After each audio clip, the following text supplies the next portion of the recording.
기독교와 관련된 흥미로운 사건이 8세기에 일어났습니다. 우리가 과거에 학교 다닐 때 들었을 수 있는데 성화상 파괴 운동이 바로 그것입니다. 성화상이 무엇입니까? 예수 혹은 마리아 그리고 제자들이나 성인들의 모습을 그린 그림이나 조각품, 예술품 이런 것들이 다 성화상이지 않습니까? 대략 6세기 전부터 사람들은 이런 성화상을 그리고 또 공경하는 일들을 일상화했다고 합니다. 그런데 이런 성화상 파괴 운동이 중세 교회 안에 일어났던 이유는 이 성화상이 우상이냐 아니냐라는 그런 사건의 핵심에는 이런 논쟁이 그 속에 포함되어 있습니다. 우리가 십계명을 주일날 묵상하고 있는데 지난 주간 십계명의 첫 번째 계명을 우리는 살폈습니다. 나 외에 다른 신을 내게 두지 말라. 여기 말하는 이 신, 우상이 뭐냐 하면 그것들은 신이 아님에도 불구하고 우리가 마치 신처럼 의식하고 인식하고 섬기는 것, 그게 바로 신입니다. 그런 점에서 기독교가 영원히 맞서야 할 숙명적인 적이 우상이 아닌가 그렇게 생각합니다. 중세 약 120여 년 동안에 이런 성화상을 우상으로 규정하고 파괴하는 운동이 일어났습니다. 좀 복잡한 얘기인데요. 우린 이 성화상 파괴 운동을 통해 두 가지를 깨닫게 됩니다. 첫째, 우상이 뭐냐? 그리고 두 번째, 어떻게 하는 것이 우상 숭배하는 것인지 그것을 알게 하는 명확한 기준을 우리에게 제공합니다. 이 사건의 간략하게 초기 부분만 좀 제가 설명을 드린다면 동로마 제국, 이 비잔틴 제국의 레오 3세라는 황제가 어느 날 모든 성화상을 우상으로 단정하고 배척하는 종교 정책을 수립했습니다. 그때 아무리 황제지만 이를 강하게 밀어붙이기 위해서 그가 내세운 명분이 뭐였느냐 하면 바로 오늘 이 본문입니다. 10계명 가운데 제2계명을 근거로 들고 나왔습니다.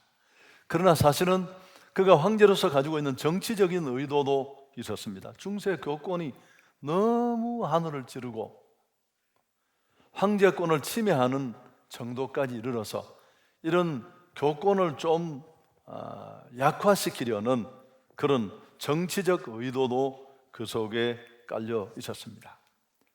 그런데 이런 성화상을 파괴하는 일을 통해 많은 수도원 또 교회들이 불타고 공격당하고 또 잘 만들어진 미술품들이 하얀 석회로 덧칠해지고 교회당 벽에 박혀있던 모자이크들은 다 뽑혀 나오고 수도사와 수녀들이 신체를 절단당하고 처형당하고 또 수도원에 문을 닫는 일들이 비일비재했습니다. 그러다가 이제 서로 정죄하고 죽이고 옹호하는 쪽과 그렇지 않은 측에 격렬한 다툼이 있었습니다. 또 그 다툼에 신학적인 논쟁까지 개입을 해서 더 어려운 일들이 있었습니다만은 그러다가 마침내 843년이 되면 이제 나름대로 이 논쟁이 정리가 됩니다. 성화상을 공경하는 이런 동방정교회, 지금 러시아 쪽에 많이 남아있는 동방정교회에서는 문제가 되지 않는다고 공인됩니다. 그러나 가톨릭, 이 서방의 로마 가톨릭은 입장이 달랐습니다. 파괴도 옹호도 아닌 어정쩡한 중간 길을 찾습니다. 요지는 성화상의 장식적인 사용은 허용하지만 숭배는 금한다. 이렇게 나름대로 결정을 내립니다. 로마 가톨릭은 지금까지 줄곧 이런 성화상에 대한 기본 입장을 지켜오고 있습니다. 그럼 우리 개혁신학의 입장은 어떠냐 하면 지나칠 만큼 성화상에 대해서는 거부합니다. 여러분, 우리 교회가 아주 그 보수신학의 대표적인 교단에 속한 교회인데 뒷벽에 십자가 하나도 없지 않습니까? 뭔가 이렇게 하나 새겨져 있으면 보기도 훨씬 이미지를 봐서도 괜찮을 것 같은데 이게 그걸 잘 대변해 줍니다. 자, 그렇다면 도대체 누가 옳은가? 왜 이 복잡한 얘기를 제가 끌어들이느냐 하면 오늘 우리가 이 두 번째 계명을 이해하기 위해서는 좀 역사적인 내용도 인지할 필요가 있기 때문에 그렇습니다. 우선 동방정교 그리고 로마 가톨릭 또 개신교 중에 어느 주장이 과연 옳을까요? 해결의 실마리를 찾기 위해서는 먼저 성화상이 우상이냐 아니냐라는 얘기를 좀 해보겠습니다. 앞에 말씀드린 것처럼 예수님 혹은 성모 마리아 또 성경의 인물들, 사도들, 성인들을 그리거나 조각한 성스러운 미술품이 성화상인데 과연 그것들까지도 우상이라고 할 수 있을까? 자, 본문을 자세히 한번 다시 보겠습니다. 너를 위하여 새긴 우상을 만들지 말고 또 위로 하늘에 있는 것이나 아래로 땅에 있는 것이나 땅 아래 물속에 있는 것에 어떤 형상도 만들지 말며 그것들에게 절하지 말며 그것들을 섬기지 말라. 여러분, 이 본문 4절 5절을 보면 우상을 만들지 말라는데 이 말씀에 키가 있는 게 아니고 제일 뒤편에 있는 그것들에게 절하지 말며 그것들을 섬기지 말라, 여기에 무게가 있습니다. 그리고 5절 6절에는 보면 나 내 하나님 여호와는 질투하는 하나님인즉 나를 미워하는 자의 죄를 갚되 아버지로부터 아들에게로 3, 4대까지 이르게 하거니와 나를 사랑하고 내 계명을 지키는 자에게는 1000대까지 은혜를 베푸느니라. 그에 따른 상과 벌을 분명히 밝히고 있는데 다시 앞으로 돌아가면 이 계명을 이익이 하는데 정말 무게를 두어야 할 게 어디에 있느냐 하면 그것들에게 절하지 말며 그것들을 섬기지 말라는 5절 앞부분에 있는 구절입니다. 이게 이 계명에 담긴 하나님의 뜻이 우상 숭배 금지라는 데 있다는 초점과 잘 맞는 생각이죠. 그런데 그렇지 않고 앞부분에 나와 있는 이 4절 끝에 있는 어떤 형상도 만들지 말라는 부분에 우리가 주목하면 어떻게 될까요? 자칫하면 예술품에까지 우리가 외면하고 터부하고 받아들이지 않는 그런 해석을 낳을 수 있습니다. 중세 때 120년 가까이 계속되었던 성화상을 파괴하는 어쩌면 무모한 일들이 그렇게 이해되어서 이루어졌습니다. 간단한 얘기인데요, 오늘 이 제2계명이 주는 뜻은 분명합니다. 우리가 어떤 형상을 만드는 것 그 자체를 금한 것이 아닙니다. 그렇게 만들어진 형상에 의미를 부여하고 거기 절하고 섬기고 숭배하는 것, 그것을 금한 것이 제2계명의 핵심입니다. 여러분, 그럼에도 불구하고 우리는 성화상에 대해서 주의할 필요가 있습니다. 어떤 목사님 한 분이 십자가도 뒤에 달고 또 어떤 성도가 그려온 예수님 그림이 너무 고급스러워서 그걸 이렇게 교회당 복도 한켠에 걸어두었습니다. 그럴 수 있죠. 어떤 일이 벌어졌을까요? 연세 드신 할머니 성도님 한 분이 카페 가서 뭐 이런 일들이 자꾸 생기더래요. 참 사람은 이상합니다. 그래서 그냥 그건 그림일 뿐인데 그런 문제가 있을 개연성이 언제든지 있습니다. 그러나 성경을 보면 특히 구약 성경에 이런 어떤 형태를 만드는 일, 예술 행위 자체조차 거부하지 않았다는 이런 해석을 가능케 하는 성경의 근거가 있습니다. 출애굽기 35장에 나오는 성막을 만들 때 불살렐과 오홀리압의 경우가 그렇습니다. 하나님이 부르셔서 조각을 빚고 보석을 깎아 물리고 나무를 새기고 세공하는 이런 은사들을 이들에게 주셔서 성전 안에 있는 각종 기구와 기명들을 완성하게 하셨습니다. 그리고 그들이 만든 그 일에 대해서 하나님이 솜씨를 높이 칭찬한 내용들이 나오지 않습니까? 그런 면을 보면 성경과 결코 배치되지 않는 일입니다. 다시 한번 말씀드리지만 이 계명의 의도는 분명합니다. 오직 그의 백성들이 하나님이 아닌 어떤 것을 신처럼 숭배함으로 그것에 노예가 되어서 힘들게 얻은 자유를 빼앗기지 않게 하는 것입니다. 그래서 제2계명은 그런 면에서 나 외에 다른 신을 두지 말라고 한 제1계명의 설명으로 보는 분들도 많아요. 여러분, 우리는 10계명을 이렇게 10가지로 나누지만 유대교, 로마 가톨릭, 또 개신교 안에서도 루터교 같은 경우는 1계명과 2계명을 합해서 1계명으로 봅니다. 10계명을 두 가지로 나누고, 성경이 이렇게 1계명, 2계명이 따로 쓰여져 있는 게 아니니까요. 오늘 2계명의 핵심은 예술 행위나 이런 일의 금지가 아니라 숭배 행위의 금지입니다. 그렇다면 이제 어떤 것이 우상이냐 하는 문제는 그것이 무엇이냐의 문제가 아니라 우리가 그것들을 신처럼 숭배하느냐 하지 않느냐의 문제로 귀결됩니다.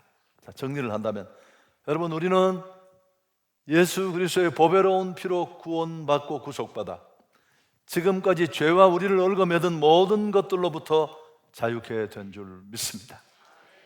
진리를 알지니 진리가 너희를 자유롭게 하리라. 그래서 신앙생활을 잘하는 분들은, 정말 잘하는 분들은 아주 심플해요. 마치 골프를 잘 치는 사람들의 스윙 폼이 대단히 간결하듯이. 그래서 임팩트 순간에 공이 멀리 갈 수 있는 이유도 거기에 있습니다. 그래서 다 자유로워요. 모든 것들로부터.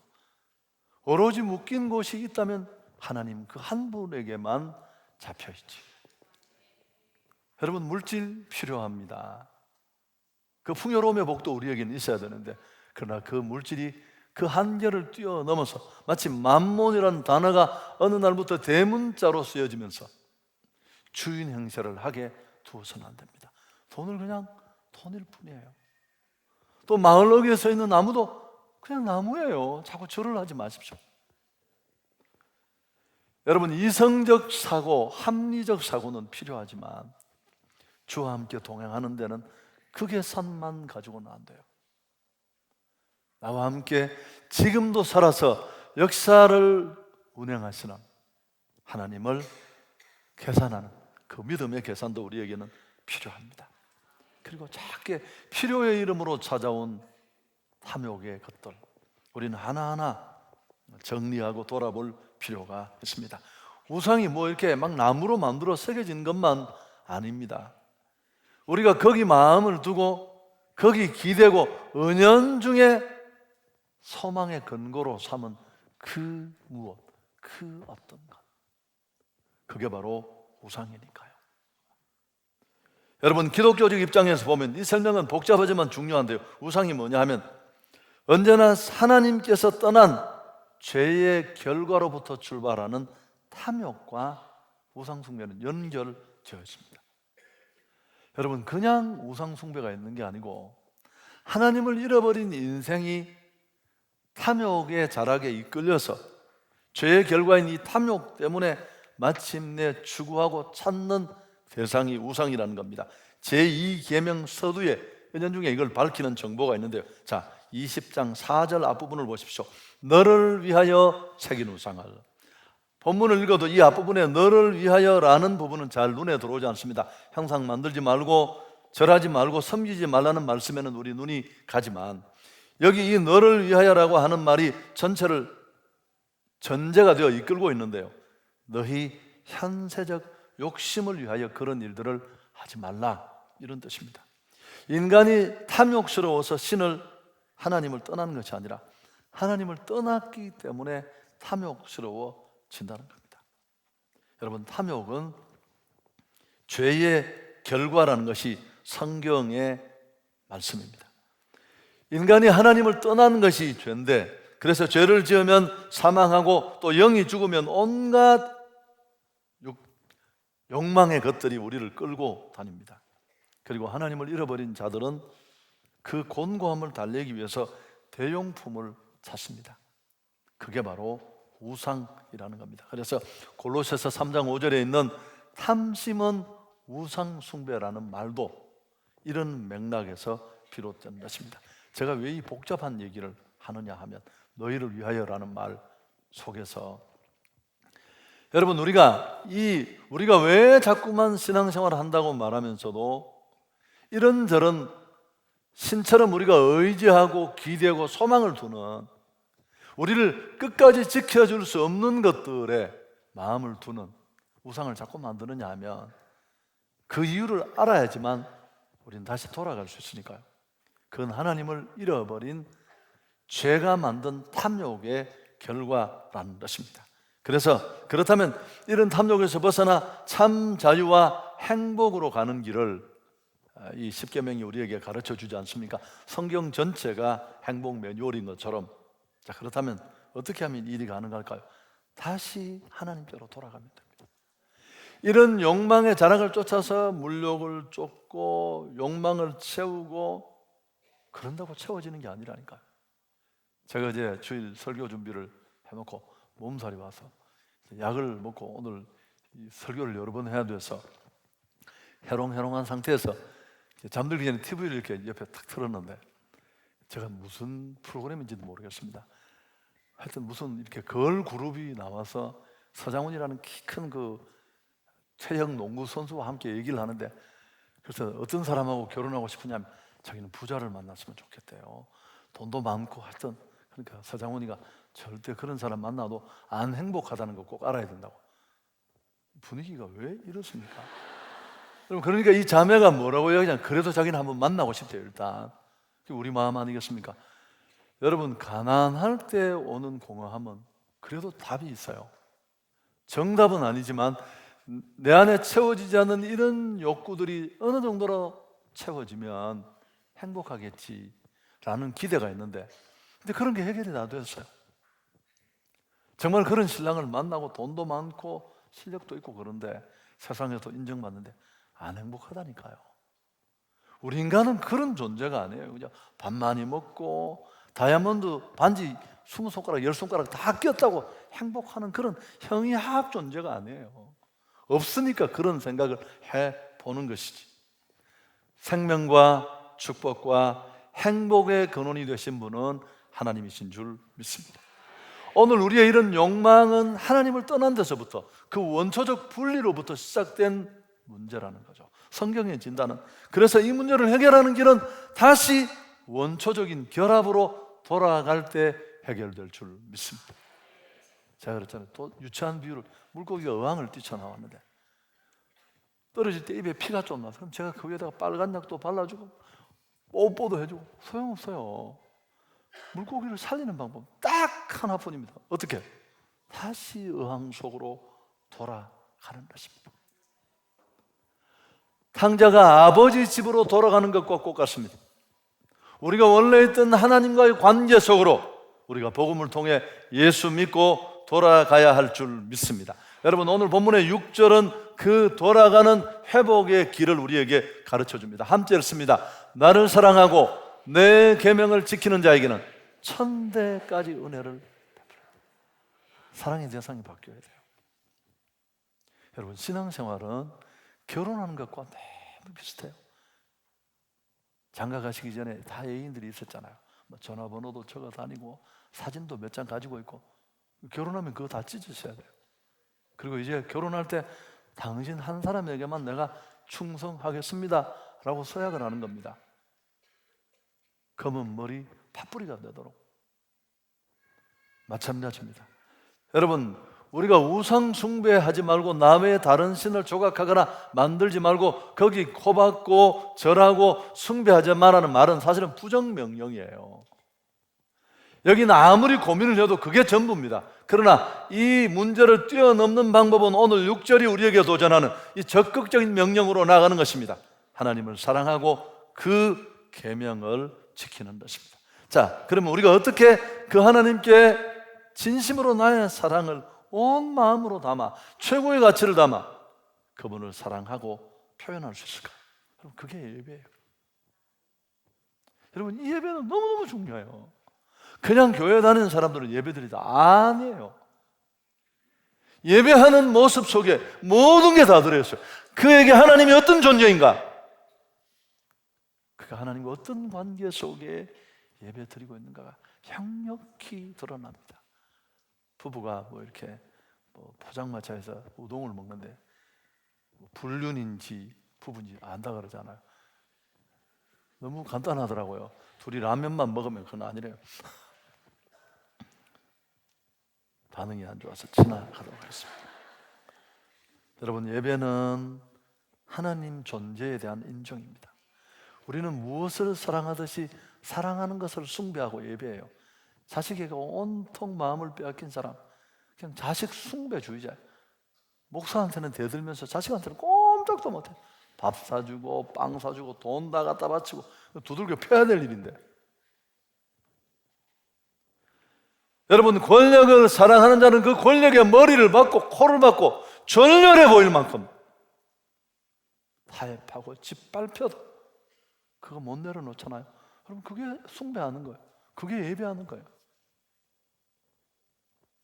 쾌락을 사랑하는 자도 마찬가지입니다.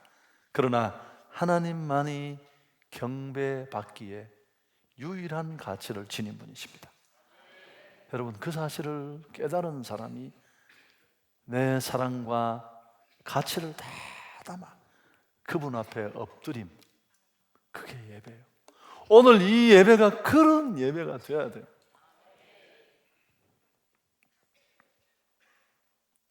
하나님은 그래서 지금도 예배자를 찾으셔. 직분자를 찾는 게 아니고, 여호와의 눈은 온 땅을 두루 감찰하사 전심으로 자기를 향하는 자를 위하여 능력을 베푸시는다. 여러분, 그 예배가 참 중요한데, 영국의 엘 스킨이라는 유명한 설교자가 있는데, 어느 주일날 예배를 드리고 나니까 중년의 여성 한 분이 찾아와서 목사님에게 얘기를 했습니다. 지난주에 우연히 이 교회에 와서 예배를 드렸는데 큰 은혜를 받았습니다. 그래서 이번 주일날 또 다시 왔더니만 전혀 은혜가 안 되네요. 그러자 이 엘스킨이 뭐라고 말했을까요? 당신이 지난 주일에는 예배 드리러 왔었는데 이번 주일에는 목사 설교를 들으러 왔기 때문에 그렇다. 여러분, 종교인은 교회 설교 들으러 옵니다. 그래서 은혜를 못 받는 거예요. 비판만 드러나고. 그러나 신앙인은 하나님을 예배하러 나오는 줄 믿습니다. 이 강단에 누가 서도 상관없어요. 여러분, 제가 경산에서 12년 전에 만났던 한 여성도님은 늘 그랬습니다. 목사님, 난 누가 설교해서 은혜 받습니다. 저한테는 1절 신경 쓰지 마십시오. 여러분, 그게 건강한 신앙인입니다. 제 후배 목사님, 밥을 오래 못 씹는데요. 그래서 내가 어떻게 그렇게 신기한 은혜를 받았냐고 물으니까 밑에서 땡겨서 자기는 씹을 수가 없대요.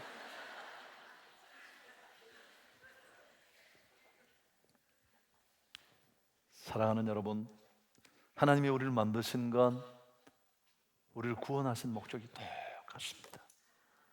우리를 통해 경배받기 위해서입니다. 여러분, 선교하는 목적이 뭘까요? 선교는 목적이 아니에요. 예배가 목적입니다. 우리가 왜 16일부터 일본 후쿠오카에 선교를 갑니까? 예배가 없어서 선교를 가는 겁니다. 그 땅에 1%도 안 되는 신앙인들, 복음이 우리보다 먼저 들어갔지만 그 후쿠오카만 해도 신사가 7만 개, 절이 8만 개, 신 아닌 것이 없는, 하나님 입장에서 보면 이게 억장이 무너지는 일이에요. 만드신 여호와 하나님을 경배해야 될 자들이 엉뚱한 데 코박고 좀 산다고 폼 잡는데 교만해서. 우리가 선교하는 이유는 예수가 그리스도 되심을 선포하기 위해서입니다. 그래서 그들이 주께 돌아와 그 발 앞에 무릎 꿇고 하나님을 예배하는 진정한 예배를 회복하게 하는 것. 선교가 존재하는 것, 예배가 존재하지 않기 때문에. 또 한 가지 기억해야 될 것은, 그러면서도 예배는 선교의 연료이자 동력이 됩니다. 우리가 이 예배 시간에 받은 힘, 예배 시간에 받은 은혜, 그 축복으로 세상에 나가 승리하게 될 줄 믿습니다. 그 힘으로 자신도 이기고 세상도 이기고 좋은 예배자로 준비될 수 있기를 축복합니다. 여러분, 한성교회가 여기까지 오는 데는 예배 영향이 가장 컸습니다. 다 하는 얘기예요.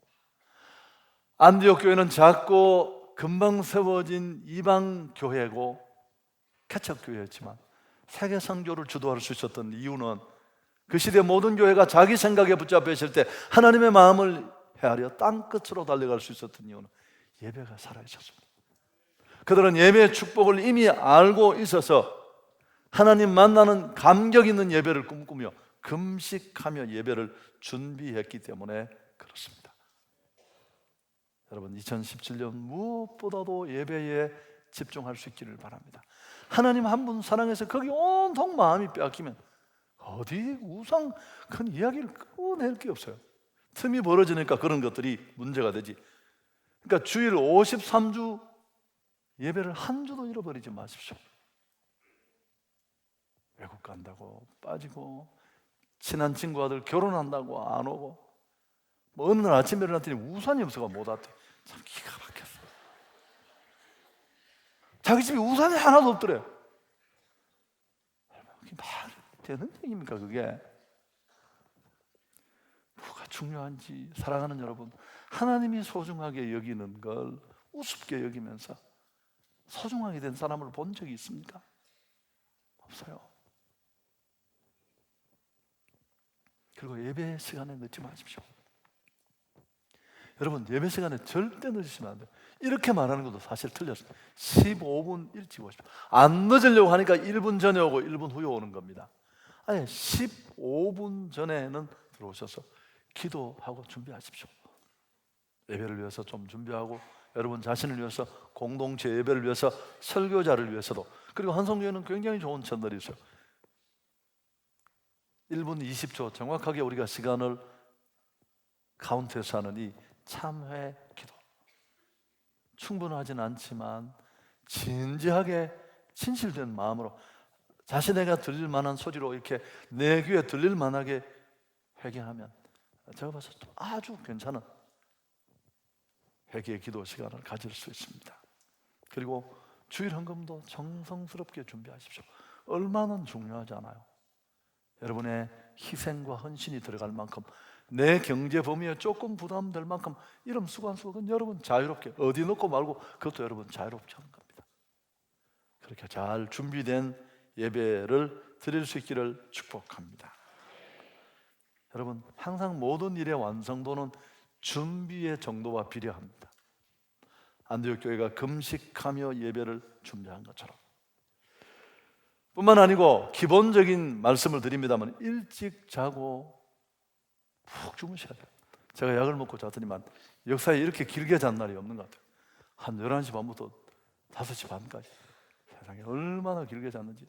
목은 지금 목감기가 풀리지 않아서 다 풀리지 않았지만 너무 생생한 거 있죠. 예배 때마다 조시는 분 제가 늘 주의하라고 했습니다. 말씀에도 집중하시고, 뿐만 아니라 설교가 감동이 되고 은혜가 될 때는 아멘, 아멘 하셔야 돼요. 제가 어떤 교회 갔더니만 뭐 의사가 막 60명인가 80명이 된다는데 무슨 안중근 의사인지 무슨 의사인지 내가 모르지만 손도 하나 못 올려요. 찬송 부르는데 이게 안 올라와가지고 그 의사를 어디 쓰겠습니까? 지팔도 못 고친 의사를. 여러분, 하나님을 향해 이 그런 교만한 마음, 그러니까 손을 드느냐 안 드느냐가 중요한 게 아니라 아멘을 하는 것도 그렇지 않습니까? 겸손한 마음 없이, 사모하는 마음 없이 아멘이 그렇게 술술 나오겠습니까? 제가 한두 가지만 더 말씀드리겠습니다. 여러분, 이건 아주 수준 있는 이야기예요. 예배 얘기를 할 때 꼭 빼먹으면 안 되는 또 한 가지 예배, 두 가지가 더 있습니다. 간략하게 설명했지만, 첫째는 삶의 예배도 놓치지 않아야 합니다.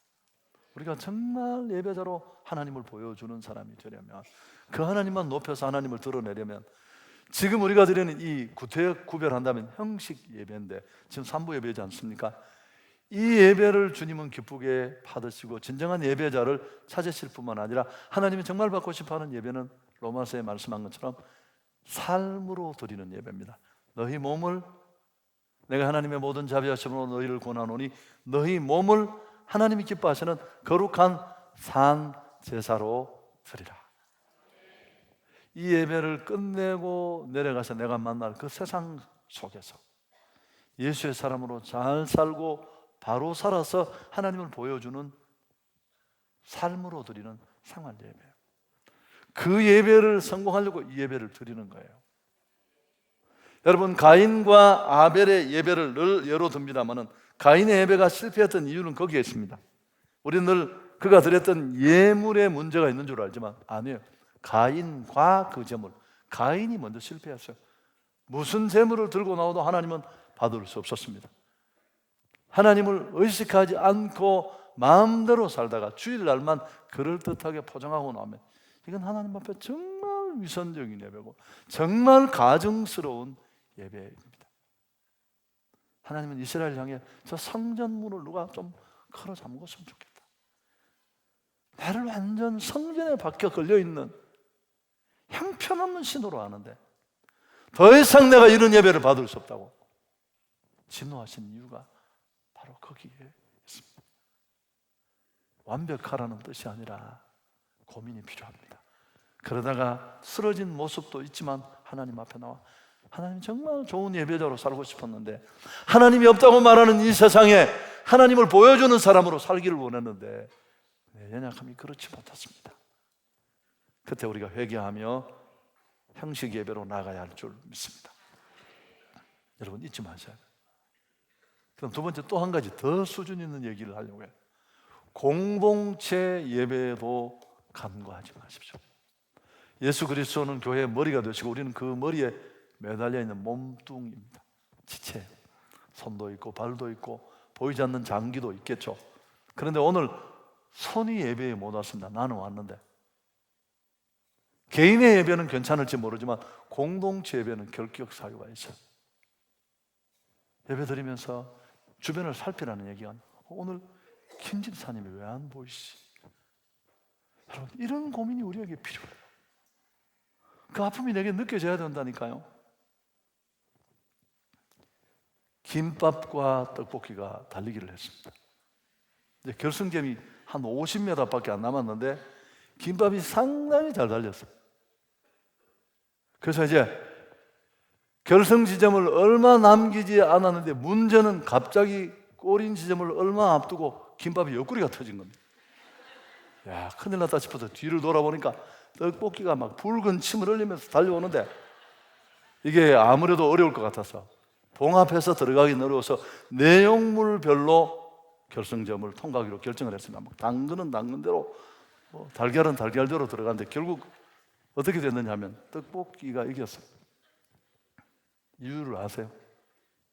다 들어가는데 김이 못 들어갔어요. 알고 봤더니 그 김이 양반 김이었대요.